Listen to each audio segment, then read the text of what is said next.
Amém. Nós vamos dar início hoje ao estudo de número 8, que fala sobre a inerrância bíblica. Amém? Eu vou pedir para a pastora Tânia orar por nós nessa noite, abençoar nossa aula, que o Senhor fale conosco em nome de Jesus. Amém, pastora Tânia? Pode orar em nome de Jesus. Amém. Grandioso Senhor das nossas vidas, se colocamos, Senhor, diante de Ti, Senhor, primeiramente, Pai, para ser grato, Senhor, mais um dia na Sua gloriosa presença, Pai. Se colocamos aqui, Senhor, para aprender, Senhor, que venha tudo que venha de Ti. Dá, Senhor, sabedoria, Senhor, a nossas vidas, nossos entendimentos, para que possamos, Senhor, entender, Senhor, e compreender, Senhor, a Tua palavra. Pai, em nome de Jesus eu te peço também, toma o pastor, Senhor, pastor Lúcia, a pastora Tati, os pastores que estão aí, os ouvintes também, as diaconisas, todos eles, Senhor. Dá a eles sabedoria e dá entendimento e discernimento do teu Espírito, Senhor, para que possamos estar, Senhor, unidos pela fé e também, Senhor, aprender mais de ti. Muito obrigado. Amém. Amém. Amém. Amém. Bem, então, hoje nós estamos no estudo de número 8, e a gente vai falar um pouquinho sobre é uma continuidade sobre tudo aquilo que nós viemos, estamos falando, né? Em relação à questão tanto da inspiração bíblica, que nós falamos no estudo de número 7, tratamos sobre a questão da inspiração, de que a Bíblia não é parcialmente, não é contém inspiração de Deus, ou é parcialmente a palavra de Deus, ela é a palavra de Deus, toda ela, na sua plenitude, na sua completude. Cada livro, cada palavra, cada versículo foi inspirado pelo Espírito Santo de Deus e constitui a palavra de Deus. Nesse processo, nós vamos sempre tratar, né, ou sempre considerar a partir daí da palavra de Deus, provavelmente dita, né, considerando que a Bíblia é inspirada por Deus, é um segundo desdobramento que nós lidamos, é que, uma vez que ela é inspirada por Deus, e uma vez que Deus ele é perfeito em todos os seus caminhos, em todos os seus propósitos, obviamente Deus não erra e por isso a palavra de Deus também é inerrante, ou seja, a Bíblia não possui erros, né?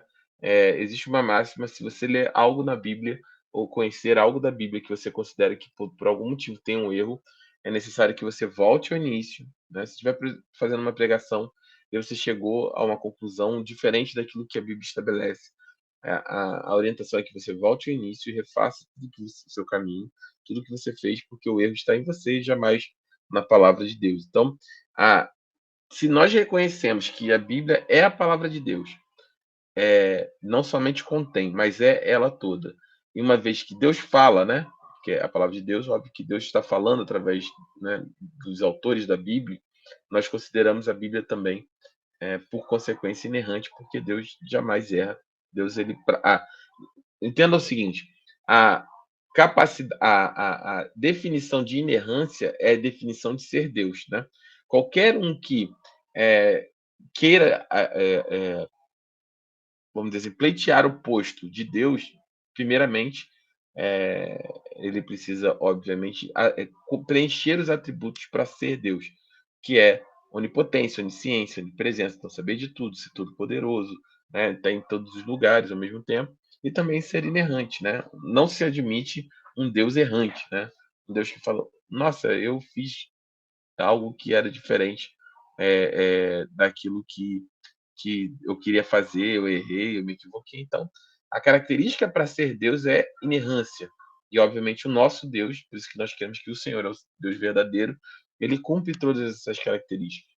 Por consequência, a palavra de Deus ela toma para si essa característica também, né? Uma vez que Deus é perfeito em todos os seus caminhos, que Deus é onipotente, onisciente, Deus é perfeito em tudo que ele faz e não possui erros nele mesmo, obviamente que também não possui na sua palavra. E aí, como a gente crê que a palavra de Deus foi inspirada pelo Espírito Santo de Deus, nós também cremos na sua inerrância, e é isso que nós vamos ver a partir de agora. Bom, eu vou compartilhar a janela para facilitar. Acho que aqui é melhor. A apostila nós lemos.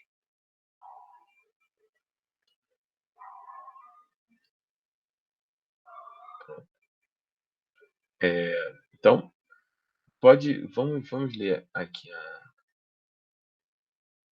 essa. Deixa eu voltar para cá primeiro. Vamos ler o estudo de número 8. Se você está com a apostila, é a página de número 29 do seu estudo de número 8, a inerrância da Bíblia. Vou pedir que a Nádia, você pode ler para nós nessa noite? Sim, claro, à vontade, pastor. Eu tô... Só que não é 29. Na Eu sua tá acho diferente? Na não. minha é 29. Estudo 8, a inerrância da Bíblia, certo? É esse mês, exatamente isso. Então vamos lá. A inerrância, inerrância significa que a Bíblia não tem erros. Esse conceito é constantemente atacado, e o combate a ele, ou não, tem estabelecido uma linha divisória entre os evangelhos. A importância da inerrância. Inerrância declarada. Não é possível crer na Bíblia sem crer na inerrância total. Crer que ela pode ter erros é torná-la totalmente indigna de confiança, já que não é possível estabelecer até onde os erros chegariam. Matérias como cristologia e soteriologia perderiam a credibilidade por falta de certeza de que a Bíblia as expõe corretamente. Não importa que tamanho sejam os erros da Bíblia, o menor deles faz com que as doutrinas bíblicas entrem em colapso. Algumas consequências disso seriam: visão liberal da seriedade do adultério, visão liberal da seriedade do homossexualismo, visão liberal do novo casamento, reinterpretação cultural de alguns ensinos da Bíblia, por exemplo, submissão da mulher, obediência civil e sexo antes do casamento. Tendência a encarar a Bíblia pela ótica da psicologia moderna. Bem, então, um dos fatores em relação à inerrância declarada, né? A gente vai ver a partir daqui, a Bíblia, nós cremos que ela é a palavra de Deus e ela não possui erros em nenhuma das suas estruturas, né? Crer que ela pode ter algum tipo de erro, ele dá alguns exemplos, colocaria em colapso todo o sistema de crenças, todo o sistema daquilo que nós acreditamos que sejam os fundamentos bíblicos, né? Quando você acredita que alguma parte, ou uma pequena parte, ou uma grande parte, pode haver ou pode conter algum tipo de erro, isso estabelece um princípio que você não consegue determinar até onde ou até onde iria, né, a, a, a proposição ou o desdobramento desses erros, né? Qual seria o limite para esse erro? Não, se aqui em João errou ao declarar que João 3,16, né? Que Deus amou o mundo de tal maneira que deu seu Filho unigênito para que todo aquele que nele crê não pereça, mas tenha vida eterna. E a gente falasse assim, não, João errou aqui. Deus mandou o Filho, mas todo aquele que crê não perece, mas vida eterna a gente já não sabe. Estou te dando exemplo simples. Ou você destacar, né, quando você começa a construir ou desconstruir, adaptar ou readaptar passagens bíblicas do ponto de vista que, por algum motivo cultural, social, ou até mesmo religioso, ou de interesse próprio, possui algum tipo de erro, você começa um processo de reação em cadeia que é muito perigoso, porque desconstrói toda o processo bíblico de construção da nossa fé. Ele dá algum exemplo, cristologia, né, quer dizer, um estudo sobre a pessoa de Cristo, soterologia, né, é, é, é, sobre salvação, sobre o Espírito Santo, tudo que nós cremos perderia credibilidade por falta de certeza do que a Bíblia expõe corretamente. Cada um de nós teria uma leitura inclinada para naqueles pontos onde nós tivéssemos dúvidas ou achássemos que a Bíblia de alguma maneira comete algum excesso. Por exemplo, nós teríamos a liberdade de questionar e dizer: não, isso daqui não é também verdade. Não, aqui é verdade, aqui não é verdade. Não, esse negócio de Adão e Eva não é verdade, por exemplo. Mas se Adão e Eva não é verdade, o que mais não é verdade? Por exemplo, a Arca de Noé. Ah, não, a Arca de Noé é um mito, é uma história, tá? Então o que mais é mito? O que não é verdade? Quando nós colocamos em questão qualquer tipo de passagem bíblica em si, nós colocamos um questionamento, não somente sobre aquela passagem ou sobre aquela visão bíblica, mas sobre toda a estrutura bíblica em si. Obviamente, o que nós estamos falando aqui não é sobre doutrina de igreja, não é sobre, como eu falei no domingo, não é crer se podemos ou não usar calça jeans, podemos ou não usar saia, podemos ou não pintar o cabelo, podemos ou não nos maquiar, podemos ou não andar de bermuda. Não é sobre esse tipo de doutrina. Estou usando extremos para ficar bem claro, né? Como nós dissemos no domingo. A questão não é poder ou não esse tipo de coisa. A questão é, se Deus te tocou para fazer, a Bíblia fala que se você faz algo que te condena, né, você está pecando, né? Mas se Deus colocou no seu coração, quando você converteu, não, a partir de hoje eu só me sinto serva do Senhor se eu andar de saia, se eu andar não mais com as unhas pintadas. Amém? Louvado seja o nome do Senhor, cumpra dessa forma. Mas isso não estabelece um padrão de doutrina bíblica, porque a Bíblia não diz, não tem em 1 João, capítulo 1, dizendo, olha, só as irmãs só andarão de saia ou não pintarão cabelo. Não existe. Você não tem como doutrinar. A gente diz o seguinte, não existe a mínima possibilidade de você fazer qualquer tipo de teologia no silêncio da Bíblia. Não se faz teologia no silêncio da Bíblia. Se a Bíblia não trata sobre certo aspecto, nós entendemos que não se deve fazer teologia em cima sobre esse aspecto. Então, questões doutrinárias são uma coisa, mas existem situações ou determinações que são claramente aquilo que Deus estabelece na sua palavra. E aí ele dá alguns exemplos aqui. A visão liberal, quer dizer, completamente descompromissada da seriedade do adultério. Por exemplo, se eu tenho uma visão literal, eu falo, não, esse negócio de ter uma mulher só era lá atrás. Isso era aquela cultura. Eu vou fazer um pensamento invertido, né? Não, a Bíblia ela era extremamente preconceituosa, porque naquela época, quando Paulo escreve, por exemplo, sobre a questão do homossexualismo, era para aquela época. Então, assim, a sociedade evoluiu, as pessoas aprenderam. Óbvio que civilmente a gente evoluiu bastante. Ninguém aqui está pregoando nenhum tipo de respeito, nenhum tipo de ataque, né? Violência de qualquer forma, não é sobre isso, né? Mas a pessoa fala, não, então lá atrás a Bíblia era machista, era machista, não, era preconceituosa e tinha essa questão com o homossexualismo, por exemplo, tá? Só que se a gente pensa assim, não, a Bíblia está errada nesse aspecto, o que mais ela está errada? Eu posso também dizer que ela está errada e que eu posso ter 5 esposas, que eu posso manter uma relação fora do meu casamento, com quem eu quiser. Ou minha esposa pode ter uma relação com quem ela quiser.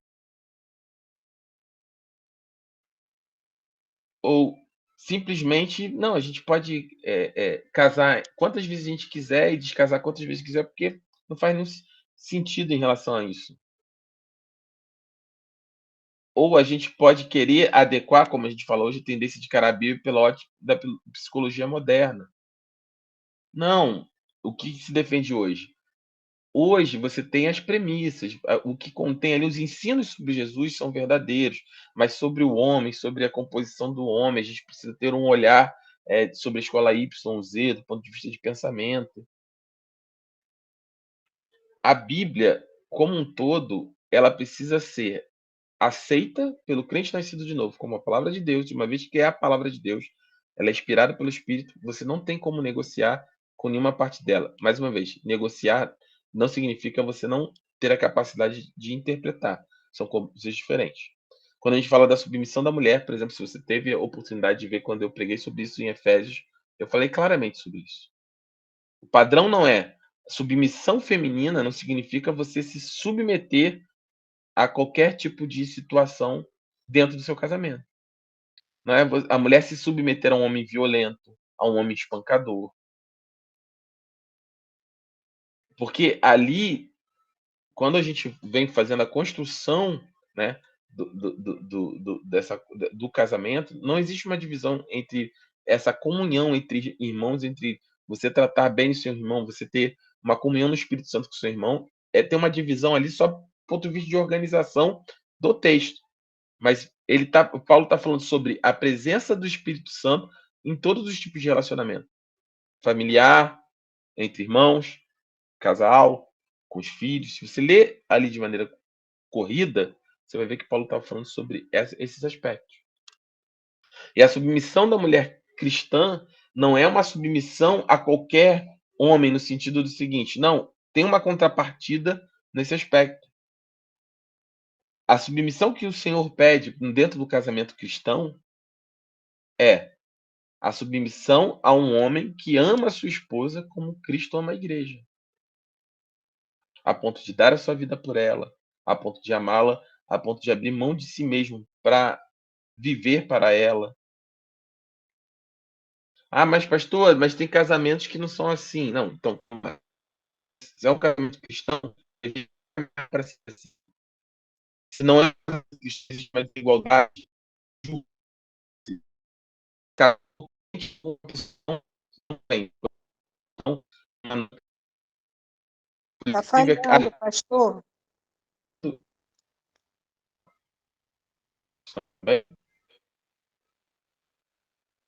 voltaram,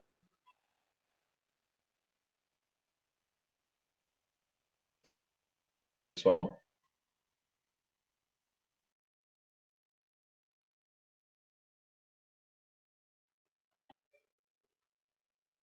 Eu caí.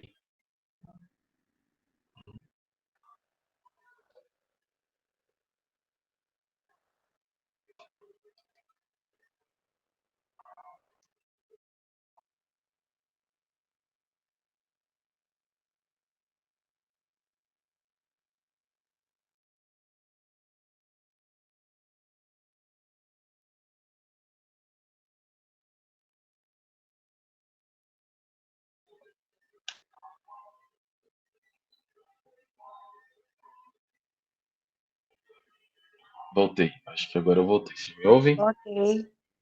Voltei. Então, retomando o raciocínio que eu estava falando, então, eu estava falando sobre o casamento. Se é um casamento. Mas tem casamentos que não são assim. Aí acho que eu comecei a falhar o áudio. Se é um casamento cristão, deveria caminhar para ser assim, de ambas as partes. Uma mulher submissa no ponto de vista de aceitar que o esposo é o cabeça da família, mas não qualquer esposo, um esposo que tenha o comportamento, a inclinação para amar a sua esposa, assim como Cristo amou a igreja, de maneira a respeitá-la, de maneira a se doar por ela, de maneira a ter prazer na presença dela, a ponto de não ter nenhum tipo de escrúpulo, no sentido de não poupar nada para que esteja junto a ela. Do outro ponto de vista, se você tem um casamento não cristão, uma crente com não crente, ou um crente com uma não crente, por isso a Bíblia alerta, né, sobre esse casamento no jugo Julgo desigual. desigual, né, pastor? O jugo desigual. Porque uma vez estabelecido o jugo desigual, você tem que se submeter a essa estrutura que você escolheu para sua vida, né? Tanto é que Paulo dá direcionamentos, por exemplo, se as irmãs, por exemplo, que vieram de uma vida secular se convertem, separam? Não separem, permaneçam casadas, porque a mulher santa, né, a mulher separada, ela santifica o seu marido, né? Ela santifica o seu esposo mesmo não sendo crente. Então, mas existe esses atritos nesses processos. Quando nós assumimos a inerrância bíblica em todos os seus aspectos e reconhecemos ela, lembre-se sempre, vem de um pensamento claro. Deus é infalível. A Bíblia é a palavra de Deus. E uma vez que a palavra de Deus é a palavra de um Deus que é infalível, que é inerrante, por conseguinte, a sua palavra também é inerrante. Nós não podemos negociar com nenhum aspecto em relação a isso. Então, fala sobre submissão à mulher, a obediência civil. O que é obediência civil? A Bíblia fala que para que nós oremos pelos nossos governantes, para que nós tenhamos um período de paz, para que nós tenhamos uma boa vida. Mas é de esquerda, é de direita, não importa. O papel cristão é orar pelos nossos governantes para que o povo não sofra. Faz parte da nossa obrigação de intercessão orar pelos nossos governantes. É bíblico. Mas eu não consigo porque. Não. ore para que tudo vá bem. Oro para que Deus traga à luz qualquer coisa que não esteja de acordo com a, a, o padrão correto, né, de moralidade, de correção nos aspectos da vida pública, por exemplo. Precisamos orar. Essa guerra é contra a carne, não é contra a carne nem contra sangue, é contra o espírito de potestade. Da mesma maneira, por exemplo, de sexo antes do casamento. A Bíblia é muito clara sobre todos esses temas, né? Quando a Bíblia fala sobre imoralidade sexual, por exemplo, né? O termo lá para imoralidade sexual é porneia, é o mesmo termo para pornografia. Significa qualquer desvio de padrão dentro da vida sexual daquilo estabelecido por Deus. Deus estabelece uma vida sexual dentro do casamento, homem e mulher, dentro do casamento. É o padrão de vida de santidade sexual para estabelecido por Deus. Qualquer desvirtuação, a partir daí, a Bíblia fala, o apóstolo Paulo vai falar, e aí diversos textos, né, sobre isso, é porneia, é a mesma raiz de pornografia, é desvio dessa conduta sexual. E a Bíblia condena isso. Né? E a Bíblia fala muito claro, né? 1 Coríntios 7, 9, 1 Coríntios, né? Capítulo 7, versículo 9, Paulo fala claramente sobre isso. Fala, olha, se você não é capaz de se conter, que se case. Porque é melhor você casar do que você viver na imoralidade sexual ou você viver se abrasando, por exemplo.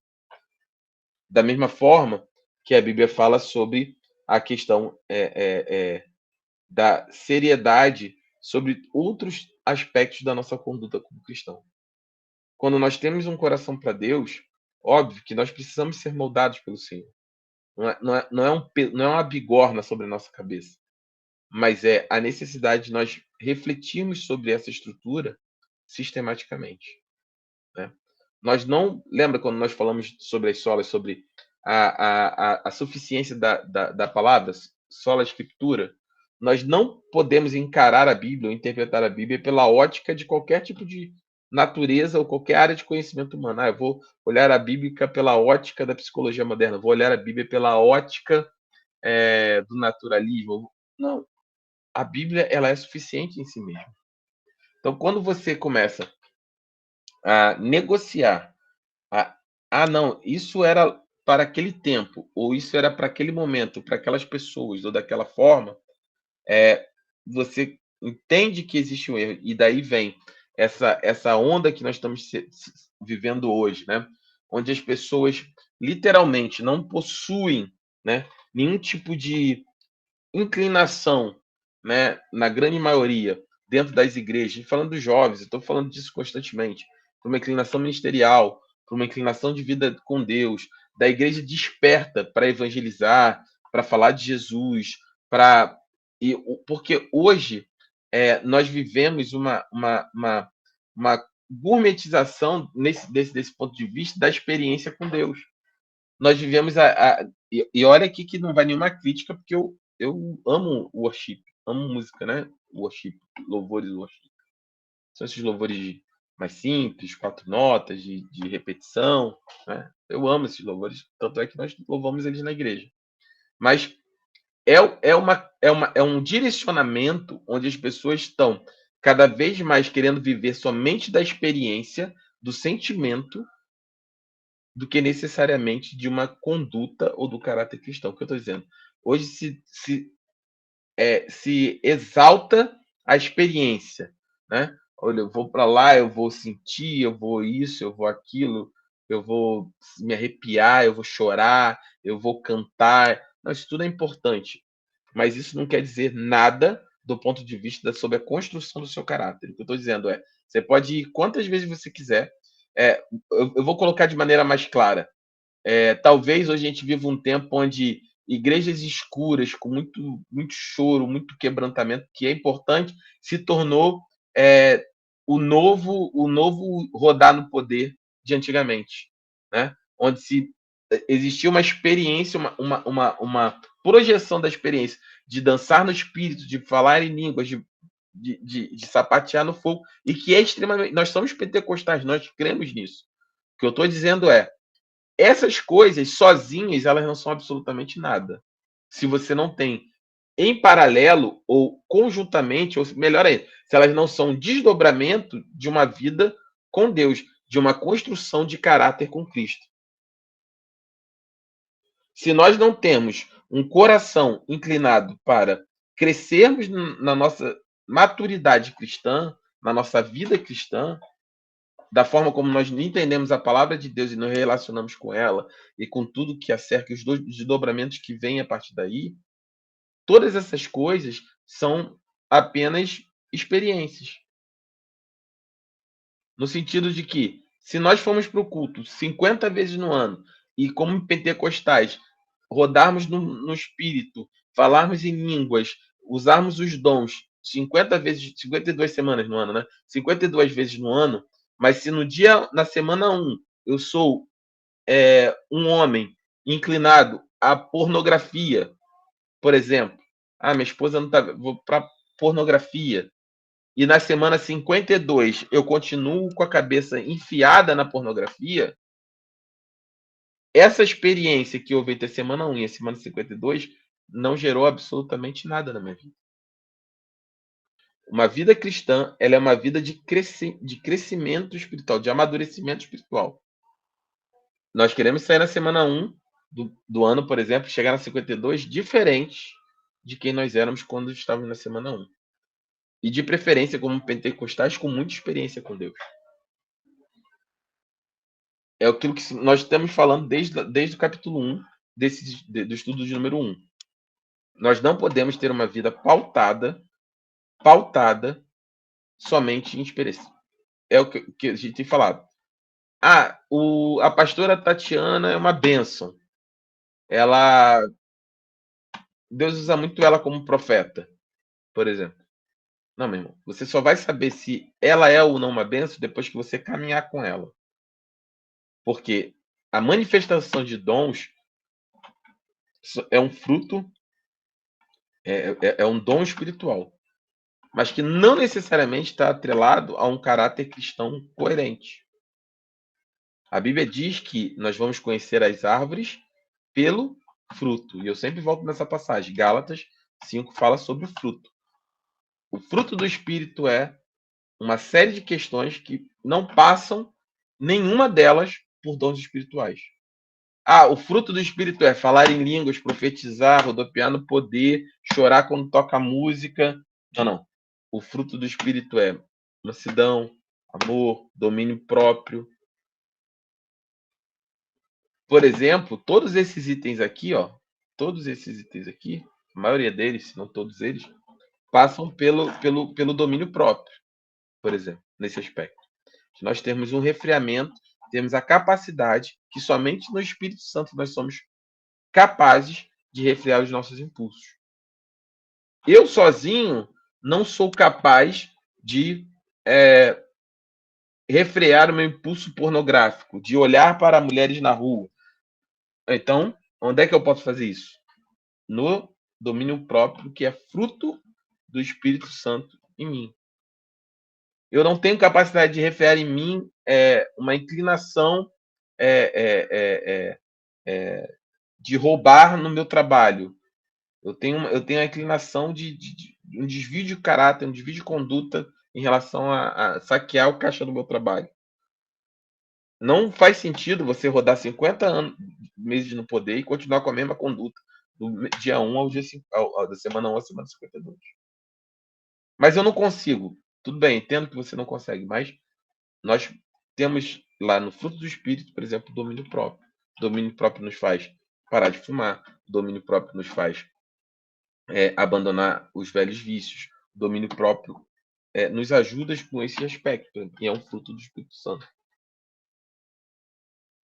Óbvio, e mais uma vez, eu sei que alguém levantou a mão e eu vou deixar falar. É que eu estou olhando a apostila, não estou olhando a tela de mão levantada.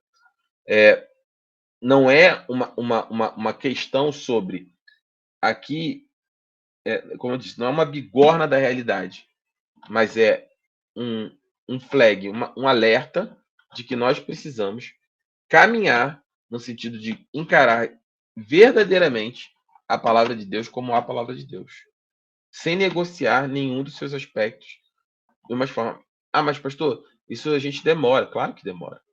Estou dizendo que você vai virar assim, ninguém vira santo do dia para noite. Ninguém. Não. Mas o que eu estou dizendo é, não é o tempo pertence ao Senhor e o seu relacionamento com Ele. Mas nós não podemos viver sem desse incômodo em relação a essas situações, ou em relação àquilo que a Bíblia expõe sobre a nossa vida, sobre a vida com Deus. Eu preciso ter um chamado em Deus. Eu preciso ser um membro produtivo para o Senhor, onde quer que eu esteja inserido, no meu trabalho, na minha casa, no ministério. Então, não ter essa percepção, por exemplo, não é aceitável no caráter cristão. Todos nós precisamos dar frutos, por exemplo. Mateus 28, ide fazer discípulos, o ide é para todo crente nascido de novo. Concordamos? O que é doutrinário? Ah, não. Na minha igreja só acredito que só é discípulo, só está cumprido o ide quem está enfurnado na igreja 24 horas por dia. Não, isso é doutrina. Ok, a gente rejeita isso. Legal. Mas não fazer discípulo, não testemunhar, porque você não está no ministério, não. Eu estou no meu trabalho, eu estou na minha vida normal. Não, onde vocês forem, ide, por onde vocês passem, façam discípulos. Então, a ordenança para todos os crentes nascidos de novo, é fazer discípulos e serem. Vocês serão as minhas testemunhas. Quem testemunha de Cristo somos nós. O que eu estou dizendo não adianta começar, o exemplo da semana 1 à semana 52, em um ano. Começarmos na semana 1 não testemunhando de Cristo e passarmos 52 semanas cheios do poder como pentecostais e continuarmos não, por exemplo, testemunhando de Cristo. Se nós não construirmos em nós um caráter cristão, mudarmos em nós aquilo que a Bíblia estabelece como o padrão para nós sermos chamados de cristãos ou pequenos cristos, o alvo é ele. Paulo fala, sede meus imitadores, assim como eu sou imitador de Cristo. Olha, eu prossigo para o alvo, é Cristo. E vocês precisam entender que precisam amadurecer. Então, a inerrância declarada da Bíblia, ela é muito impactante sobre todas as áreas das nossas vidas. Sobre vida ministerial, vida de oração, vida de leitura da palavra. Ah, mas, pastor, eu não aceito, eu não consigo, eu rejeito isso. Não, tudo bem, se você rejeita a inerrância ou negocia com a inerrância da Bíblia, o que nós podemos fazer? Nós podemos orar por você, para que Deus te dê essa capacidade de entender aquilo que a palavra de Deus está falando. Mas, e isso não é questão de igreja, é uma questão de vida com Deus e de chamado. De maneira nenhuma, nenhum cristão, nenhum crente, com função ou sem função, vai gerenciar ou vai negociar a inerrância bíblica, né? Nesse aspecto. Nesse desdobramento, hoje a gente vive um período muito crítico dentro da igreja. Nós estamos vendo cada vez igrejas mais com aspectos mais liberais, e liberal não no sentido de não usar coque, não é sobre isso, não é doutrinário. É sobre negociar a inerrância bíblica. É o que nós estudamos no capítulo 3. Somente uma parte da Bíblia é inspirada. Não, a Bíblia ela é inspirada quando ela fala de Jesus, mas o restante é descartável. E aí a gente tem uma série de desdobramentos bastante complexos ao longo do tempo. Mas alguém levantou a mão aí, não sei se... Quem levantou a mão? Deixa eu ver aqui.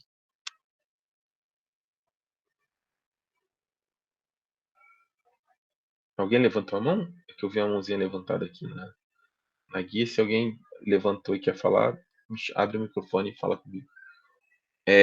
Então, a importância da inerrância é declarada. Quando nós estabelecemos isso como verdade, né, nesse sentido, ela é como uma rocha inabalável, né?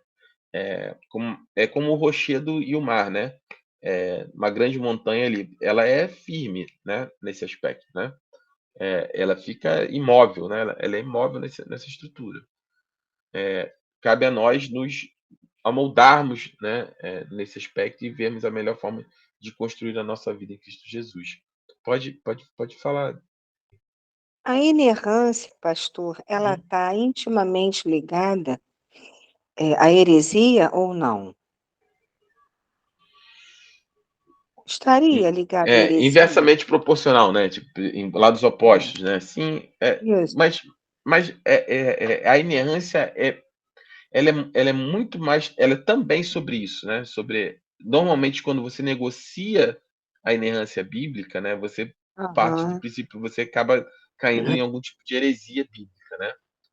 Hum, Quando a gente negocia com esses aspectos, porque você descarta uns e coloca outros. Mas isso. a inerrância é porque a gente tem justamente essa visão da inerrância para fora, né? Para combater uma heresia, não, a inerrância bíblica sobre algum tipo de desvirtuamento da palavra. Mas a Sim. inerrância bíblica também ela é como se fosse um espelho sobre a nossa vida. Quando nós entendemos que a Bíblia ela é íntegra na sua totalidade, e quando nós Uhum. nos colocamos diante dela, né, como diante de um espelho, assim como um espelho não tem culpa, vamos colocar assim, de expor nossos defeitos, né? Ah, tô um pouquinho gordo, tô um pouquinho careca, a barba tá branca, tô com a espinha, tô com olheira. Entre você e o espelho não tem culpa nenhuma, né? Ele só está expondo a realidade sobre aquilo que você está enxergando agora, né? Então Ok. a Bíblia, ela nesse aspecto, ela é imutável, ela é imóvel, né?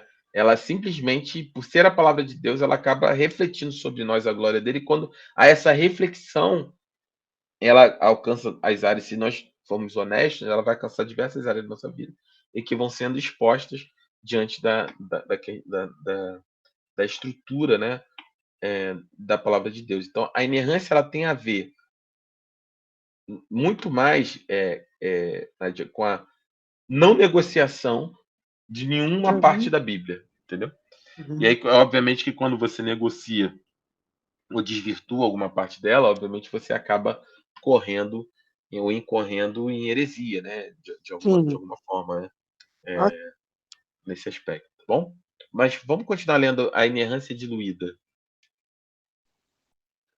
Para muitos, brigar pela inerrância da Bíblia é fazer uma tempestade em um copo d'água. Esses dizem que a Bíblia não fala claramente sobre sua inerrância. Contudo, para fazerem tal afirmação, eles teriam de mostrar que ela também não ensina isso de modo claro. O fato de a Bíblia não falar sobre a inerrância usando esse termo não quer dizer que essa verdade não seja exposta pela Bíblia. É como a doutrina da Trindade, a qual não é apoiada por um texto sequer que contém a palavra Trindade, e nem por isso é menos verdadeira e bíblica. Do mesmo modo, Jesus nunca disse: Eu sou Deus. Contudo, a evidência bíblica atesta sua divindade. Esse tipo de exigência de só se crer se houver um versículo que, com todas as letras, expõe e encerra a questão, não é o meio correto de interpretação das Escrituras. Usando esse critério, seria válido dizer que o time vencedor de um torneio não é campeão porque perdeu uma partida no decorrer do campeonato para a equipe que ficou em último lugar. Outro ataque contra a inerrância é dizer que ela é uma doutrina nova e que a Igreja nunca se preocupou com isso no passado. A inerrância, na verdade, foi defendida por pessoas como Jesus e Paulo, sem falar de homens de Deus que a defenderam de modo veemente. Vamos ler, eu vou ler esse texto de João 10:35. Se Ok. alguém puder ler, seria melhor. Se alguém quiser abrir e ler, também fica à vontade.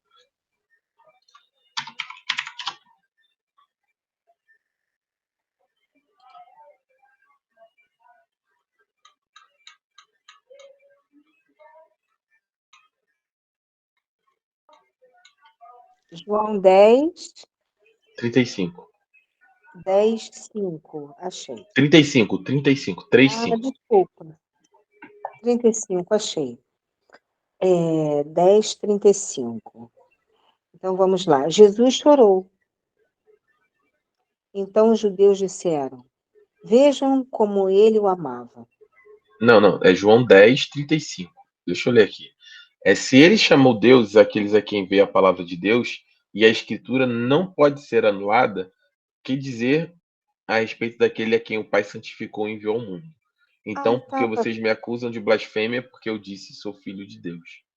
Então, Jesus, ele coloca de maneira muito clara, né, que a Escritura, ela de maneira alguma, ela pode ser anulada, né? Essa é uma passagem sobre a questão da divindade, quando Jesus se declara filho de Deus, né? E ele deixa claro sobre a autoridade das Escrituras do ponto de vista sua, é, a impossibilidade de se anular qualquer parte da Escritura, né? Ou ter algum tipo de erro na própria Escritura. O outro texto é de 2 Timóteo 3,16, que é o texto que nós lemos em relação, pode ler também, mas se quiser, ou mais alguém, sobre a inspiração da palavra de Deus, né?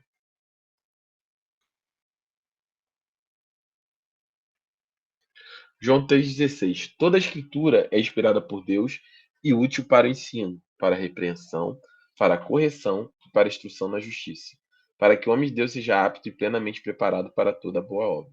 Então, a escritura, como nós falamos até na questão da sala de escritura, ela é útil para o ensino, não só para o ensino, para a repreensão, para a correção, para a instrução na justiça. E qual é a finalidade disso? É para que o homem de Deus, né, a mulher de Deus, seja apto e plenamente preparado para toda boa obra de Deus, né? E essa obra, Jesus falava muito claramente sobre a obra, né? A obra do Pai é fazer com que ele seja glorificado, né? Esse é o final de todas as coisas, que Deus tenha a sua glória e essa glória vem através de Cristo Jesus. Então, compartilhar de Cristo, compartilhar do plano da salvação de Deus, é a forma como nós temos de glorificar o nome de Deus e participar da obra de Deus, que é somente a Deus glória, tá bom? Então vamos lá. Sem falar de homens que defenderam de modo veemente. Pode continuar aqui. Agostinho afirmou: as consequências mais desastrosas devem seguir-se a crença de que existe algo falso no livro sagrado. Isso equivale a dizer que os homens por meio dos quais as escrituras chegaram até nós, encarregados de colocá-los por escrito, registraram algo falso nesses livros. Se nesse sagrado santuário de autoridade se admitir a possibilidade de haver uma só declaração falsa, não restará uma única sentença desses livros, que, parecendo a alguém difícil de praticar ou de nela crer, não possa ser explicada pela mesma regra fatal, como uma afirmação na qual o autor, intencionalmente, declarou que não era verdade.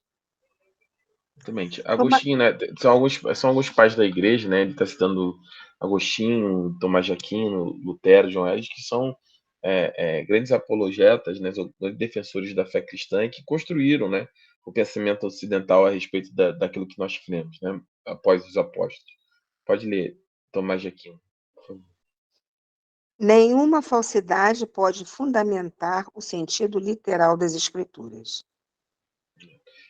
Aquino ele defende isso, né? Que nenhuma falsidade pode fundamentar o sentido literal das escrituras. Ou seja, não tem como você colocar o sentido literal das escrituras apoiados sobre premissas falsas ou sobre falsas afirmações, né? Porque ela não ficaria sustentada em si mesma, né? Pode continuar, por favor. Lutero, as Escrituras jamais erraram. Pode continuar. Eu não vou John Wesley, se existe qualquer erro na Bíblia, bem poderiam existir 1000 deles. Se existe uma só falsidade naquele livro, não proveio do Deus da verdade.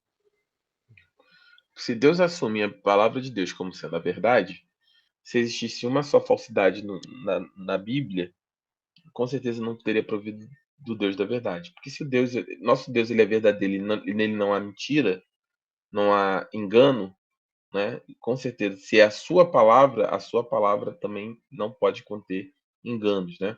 Porque se houver um sequer, com certeza haveria a possibilidade de haver outros 1000 deles e toda a estrutura a respeito da palavra de Deus acabaria perecendo.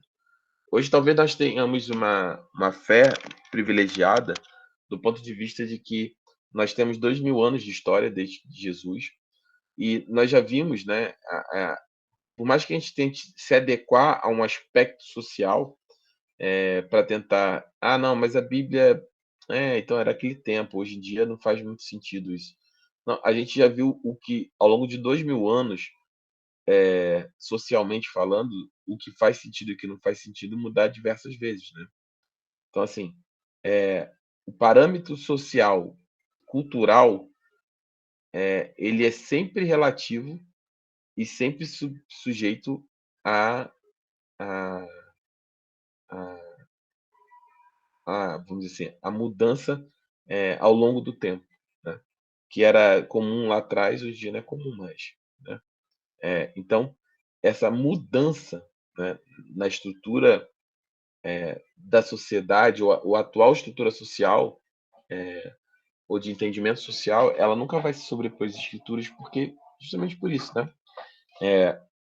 E é claro que, assim, um olhar muito mais amplo, né, que todo esse pensamento de construção social, de pensamento comum, né, o comunitário entre as diversas culturas ou as manifestações culturais, elas em si mesmas elas já demonstram toda a sua incapacidade e a sua falibilidade. O que eu estou dizendo é o seguinte: vamos assumir o pensamento moderno de que a Bíblia está desatualizada.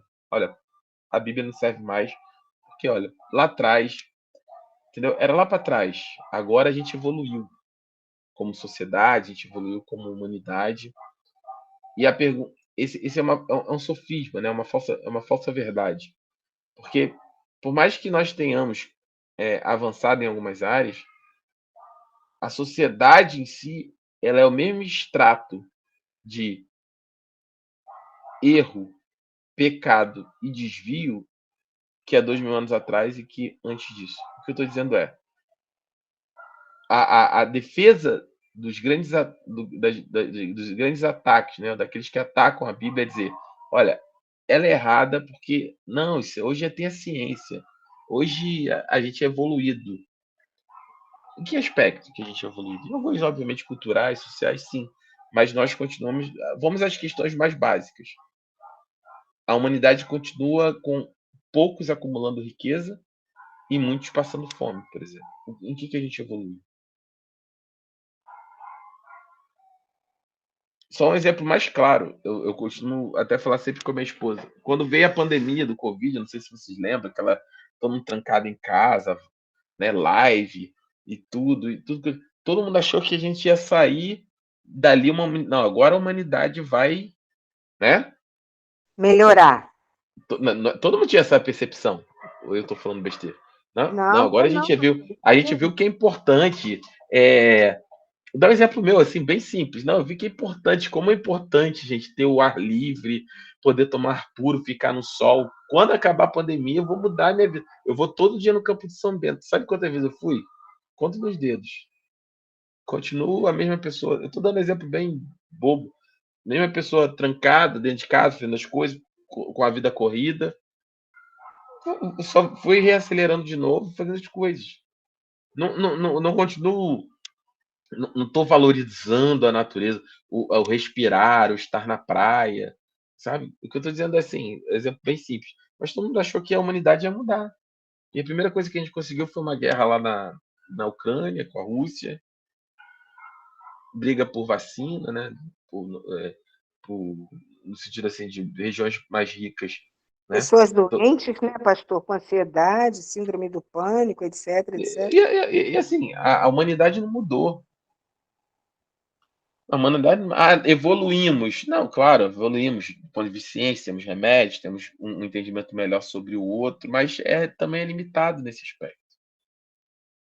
Se a evolução do ser humano fosse tão eficaz, já tem 2000 anos que a gente está nesse processo, nós com certeza deveríamos ser uma sociedade bem melhor do que nós éramos há 2000 anos atrás. Mas será que somos? Ou será que nós fechamos os olhos para o que nós somos como humanidade? Porque nesse momento que nós estamos falando aqui, em algumas regiões ali vamos dizer assim, da janela 1040, meridiano 10, meridiano 40, que é uma área de foco missionário, tem meninas de 6 anos sendo vendidas para prostituição.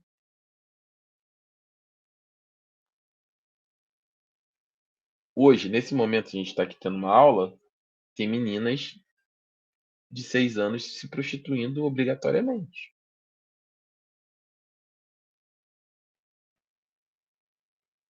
Se você viu o vídeo que eu passei essa semana passada da missionária lá, você viu o relato dela. Ela trabalha com povos não alcançados. E aí, que sociedade é essa que evoluiu tanto, que nós temos os direitos, que as minorias, que nós precisamos crescer? E por que a gente não dá a mão todo mundo junto e marcha para tirar essas meninas da prostituição? Um movimento global, econômico, de asfixiação financeira, de invadir lá com todo o exército. Vamos, em vez de a gente invadir a Ucrânia por causa de petróleo, por causa de território, ou vice-versa, ou qualquer coisa desse tipo, por que a gente não invade esses países para resgatar meninas de 6 anos, já que somos tão evoluídos?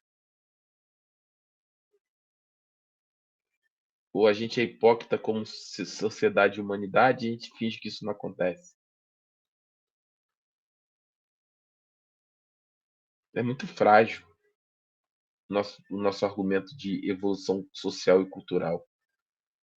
Porque se nós não formos tão superficiais, se nós cavarmos mais um pouquinho, a gente vai ver que a humanidade não mudou em absolutamente nada. Eu até conversando com a minha irmã hoje sobre isso, eu até passei um texto para ela de uma questão que a gente estava falando. É um texto até que eu já preguei sobre isso, que é um texto que fala sobre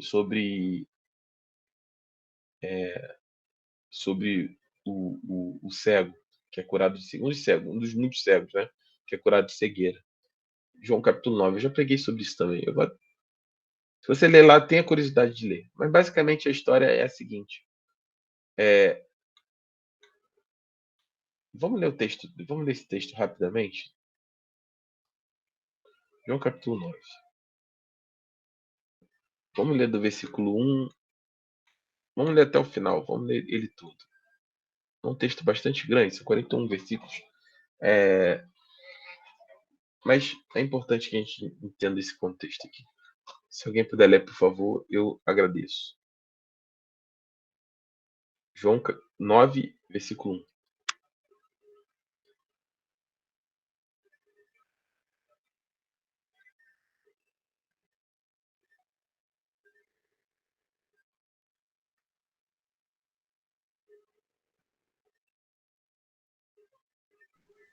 Achei. Jesus por um cego de nascença, é isso, pastor? Isso. Tá. Ao passar, Jesus viu um cego de nascença. Seus discípulos lhe perguntaram: Mestre, quem pecou? Este homem ou seus pais? Para que ele nascesse cego? Disse Jesus.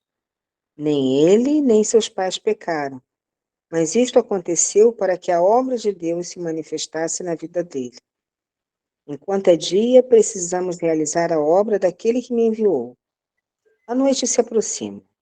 Quando ninguém pode trabalhar, enquanto estou no mundo, sou a luz do mundo. Tendo dito, tendo dito isso, cuspiu no chão, misturou terra com saliva e aplicou aos olhos do homem. Então disse-lhe: Vá lavar-se no tanque de Siloé. O homem foi, lavou-se e voltou vendo.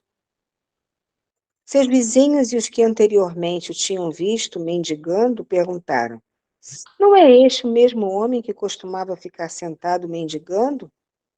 Alguns afirmavam que era ele. Outros diziam: Não, apenas se parece com ele. Mas ele próprio insistia: Sou eu mesmo. Então, como foram abertos seus olhos? Interrogaram-no eles. Ele respondeu: O homem chamado Jesus misturou terra com saliva, colocou-a nos meus olhos e me disse que fosse lavar-me em Siloé. Fui, lavei-me e agora vejo. Eles lhe perguntaram: Onde está esse homem? Não sei, disse ele. Levaram os fariseus o homem que fora cego. Era sábado. o dia em que Jesus havia misturado terra com saliva e aberto os olhos daquele homem. Então os fariseus também lhe perguntaram como ele recuperara a vista.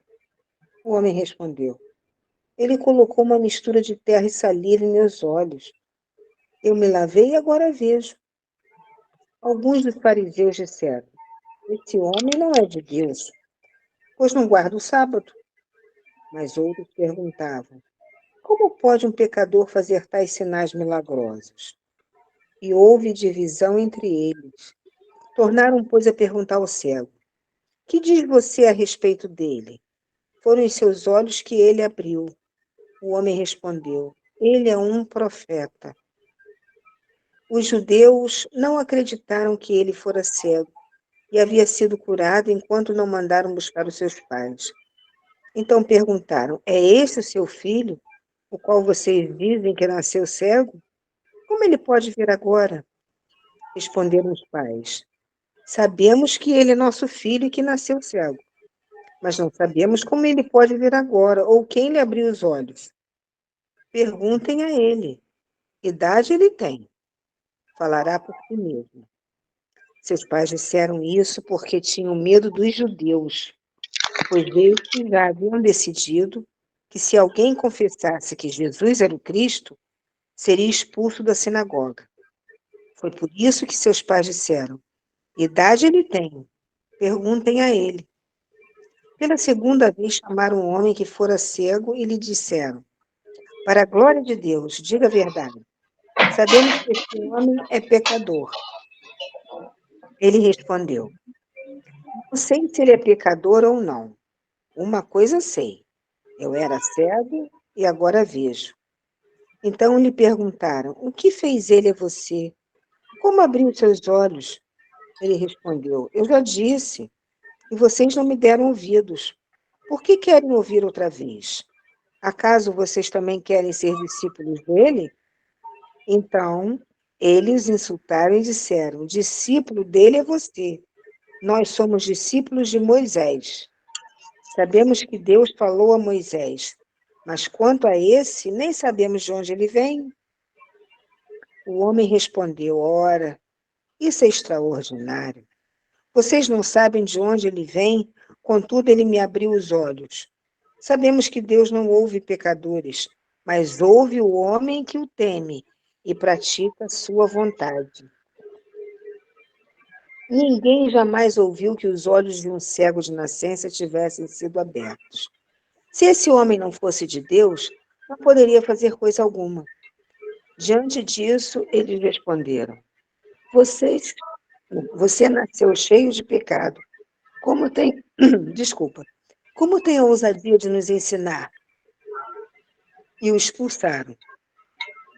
Jesus ouviu que o haviam expulsado e, ao encontrá-lo, disse: Você crê no Filho do Homem? Perguntou o homem: Quem é ele, Senhor? Para que eu nele creia, disse Jesus. Você já o tem visto. É aquele que está falando com você. Então o homem disse: Senhor, eu creio. E o adorou. Bonito, né? Amém. Disse Jesus: Eu vim a este mundo para julgamento, a fim de que os cegos vejam e os que veem se tornem cegos. Alguns fariseus que estavam com ele ouviram-no dizer isso e perguntaram: Acaso nós também somos cegos? Disse Jesus: Se vocês fossem cegos, não seriam culpados de pecado, mas agora que dizem que podem ver, a culpa de vocês permanece. Nossa, Amém. amém. Amém. É um texto bastante forte em vários aspectos, né? Quando nós e para a gente terminar a aula para a próxima semana. O contexto ali, né, Jesus cura um homem que era cego de nascença. E no primeiro momento, né, a Bíblia diz ali que no versículo 8 e 9 que os vizinhos viram e diziam assim: Não, não é ele, que ele está vendo. Não é ele. Não reconheceram ele por conta disso. De ponto que se tornou uma celeuma tão grande que precisaram chamar os pais dele, que não acreditavam nele, mesmo vendo que era ele, e precisaram chamar os pais para dizer, não, é esse seu filho? E aí os pais com medo dizem, não, ele é nosso filho. Agora, como é que ele está vendo? Eu não sei, pergunto para ele. Ele é maior de idade. E aí chega esse discurso de eles querendo apontar defeitos, que Jesus era pecador, que Jesus era isso, que Jesus era cheio de defeitos, que Jesus não podia ser verdade, que a forma como Jesus conduzia, não guardava o sábado, naquele momento ia contrário à cultura deles, à religiosidade deles, aquilo que eles tinham como crença, como base de fé naquele momento. E, ao mesmo tempo, Jesus confrontava isso, porque, ao mesmo tempo que eles diziam, olha, não é de Deus, ele é pecador, porque ele não guarda, sabe? Ele não faz aquilo que é o padrão socialmente aceito, religiosamente aceito. Mas, ao mesmo tempo, como é que Deus ouve alguém que é pecador? Porque é indiscutível que um cego agora vê. E eles ficam nesse processo, sendo que o homem que estava ali, o cego, ele não estava nem aí. Ele só tinha uma certeza, que ele era cego e que agora ele via. E quando ele realmente vê com os olhos que Deus abriu, que Jesus tinha curado ele, que ele vê o Cristo, Jesus mostra para ele e diz: olha, eu sou o filho do homem. Você já tem visto, sou eu. Ele não pensa duas vezes. Ele diz: eu creio, Senhor. E se prostra diante dele e adora ele. E aqueles homens ainda ficam ali tentando discutir. Jesus fala: se vocês fossem cegos, vocês não tinham nem culpa. Mas já que vocês estão dizendo que vocês enxergam, o pecado é tudo de vocês. Irmãos, para tentar trazer aquilo que tem a ver com a nossa aula hoje. Tentar não, para trazer aquilo que tem a ver com a nossa aula hoje. Fazem 2000 anos, 2023 anos, eu coloquei isso para mim hoje no WhatsApp. Fazem 2023 anos e as pessoas continuam até hoje tentando negar aquilo que é inegável. Que eu, por exemplo, que você, nós éramos cegos e agora nós vemos. Que Jesus abriu os nossos olhos. E que uma vez que mudou os nossos olhos, que mudou quem nós éramos, as pessoas preferem dizer que você talvez não seja você. Ah, não, a Yasmin não é ela. Não, é mais fácil desdenhar ou rejeitar tudo aquilo que Jesus fez na vida da Tatiana, da Lorena, da Tânia, da Rita, da Nádia, da Eliana, da Amadires, do Lúcio, da Fernanda, da Yasmin, do que reconhecer que eles estão diante de um milagre. Eu e você, cada crente em Cristo Jesus, ele é um milagre. Ele é efetivamente um milagre. Nós somos um milagre de Deus nesse aspecto. A questão é que as pessoas vão sempre tentar negociar com aquilo que é inegociável, com a palavra de Deus, com a pessoa de Cristo, as pessoas e nós mesmos. Ora nós somos os cegos que somos curados e ora nós somos as pessoas que tentam de alguma maneira explicar para que caiba dentro da nossa realidade, daquilo que a gente quer entender como verdade, aquilo que é indiscutível, que o Senhor Jesus ele é rei e senhor sobre todas as coisas, sobre nossa vida, nas áreas que nós aceitamos e naquela que nós não aceitamos. Que uma vez que Deus estabeleceu essa palavra e ela é inerrante, não tem como nós negociarmos mais com ela nesse aspecto. Então, as pessoas continuam, do ponto de vista cultural, que nós estamos falando social, tem 2000 anos que é exatamente igual quando aquele cego foi curado. As pessoas continuam fazendo todo o esforço do mundo para não enxergar, para não ver, para não admitir o que Jesus tem feito na minha, na sua, na nossa vida ao longo desses 2000 anos. Porque elas não conseguem aceitar o Senhor, não conseguem aceitar a palavra do Senhor, não conseguem entender. Tem olhos e não veem. Enquanto isso, nós como igreja, somos os cegos que, de nascença, fomos curados e hoje vemos. E vamos ajudar outros a ver aquilo que é a verdade absoluta, que é Deus e a sua palavra. Amém? Nós possamos, em nome de Jesus, nos colocar nessa posição de não negociar com a realidade, né? Que aquilo que Deus nos mostrou, aquilo que Deus nos mostrou é a verdade, sempre será a verdade, independente de todo o contorcionismo que a gente tenta fazer para encaixar dentro da nossa realidade. Tá bom? Amém, pastor. Amém? Vamos Amém. orar. Glória a Nós Deus. encerramos nossa aula. Lorena, você está com o microfone? Hoje, não sei se está com o microfone. Se você não tiver, vou pedir outra pessoa para orar. Ah, tá bom. Amém. Deixa eu ver. Acho que a Madilis também, não sei se está com o microfone. Eu pedi a minha esposa hoje para orar. Ora para nós encerrarmos, esposa, a aula hoje, em nome de Jesus. Amém. Senhor, meu Deus e meu Pai, obrigada, Senhor, por essa aula, meu Deus. Obrigada, Senhor, por estarmos, Senhor, reunidos, Senhor, nessa sala digital, Pai, conhecendo, Senhor, mais de Ti, Senhor, nos aprofundando, Senhor, na Sua palavra, Senhor, na Sua escritura, Pai. Continua, Senhor, abençoando, Senhor, a mente do meu esposo, meu Deus, trazendo mais e mais conhecimento, meu Pai, para que possamos, meu Pai, aprendermos, meu Pai, cada vez mais de Ti, meu Deus. Que o Senhor venha, Senhor, guardar, Pai, em nossos corações, meu Pai, cada aula falada, cada aula dita, meu Deus, para que nós possamos, meu Pai, falarmos do Teu amor, Senhor, daquilo que o Senhor fez, meu Pai, por todos nós, Senhor, da Sua Escritura, Pai. Obrigada, Senhor, pelo nosso dia, meu Deus. Obrigada, meu Pai, por vencermos o cansaço, meu Pai, porque para estarmos aqui, Senhor, meu Deus, nós sabemos a batalha do dia, Amém, tudo Jesus. que passamos, Senhor, no dia de hoje, Pai, cada um, Senhor, com as suas lutas, meu Pai, mas o Senhor tem sustentado, Senhor, meu Deus. Obrigada, Senhor, que o Senhor nos dê, Senhor, uma noite guardada, Senhor, no Teu Espírito, Senhor, meu Deus, e nos dá, Senhor, um amanhecer, meu Pai, diante da Tua presença, Senhor. Abençoa cada um que aqui está, em nome de Jesus, meu Pai. Amém. Amém. Amém. Amém, meus irmãos. Jesus abençoe vocês.